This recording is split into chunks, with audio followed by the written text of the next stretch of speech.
City of the Saints is a 2013 novel by D.J. Butler, and it is a little different than his later novels. This is, the start of his career.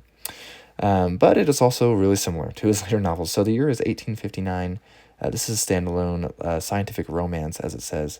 And war is coming to the United States. The Americans are interested in the technology of their western neighbor, the Kingdom of Deseret, ruled by Brigham Young. Samuel Clemens travels west with a small contingent of U.S. Army men on his amphibious steam truck.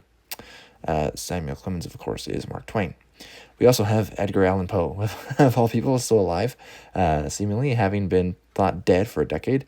It's a real Western American tale, essentially steampunk, but again, called that scientific romance, which I believe something like Wells and Verne would be called.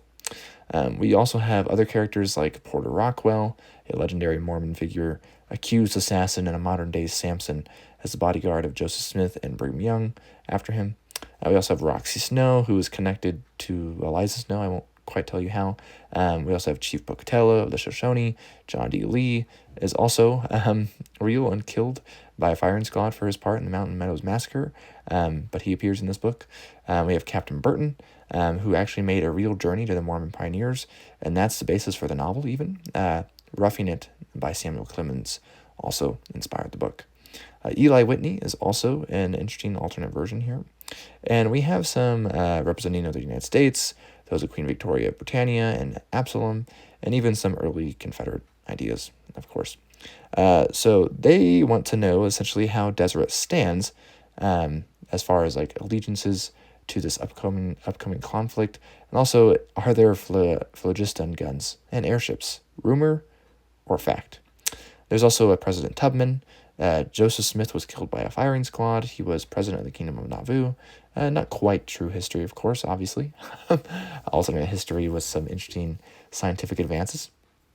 You also have stuff like Hiram Maxim, John Moses Browning, Sam Colt, as far as gun history is concerned. The Indians also have magnet-powered rifles, fortune tellers, there's plasma guns, there's airships. There's a lot of stuff going on in this book.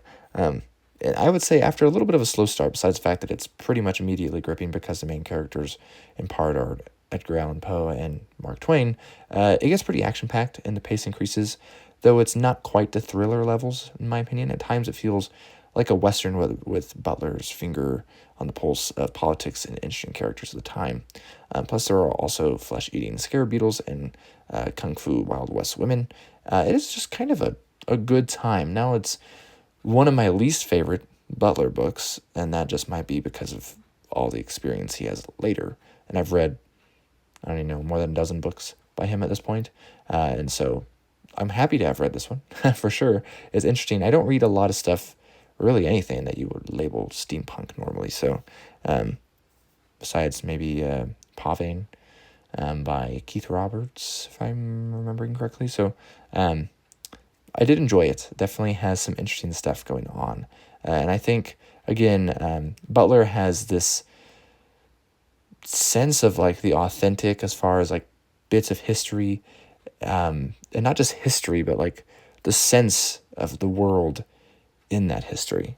Like, I mean, you say the history is a foreign country, essentially, right? We go back in time. And Butler really highlights it really well, I think, and he makes it come to life quite majestically. Anyways, Liam from Liam's, I assume.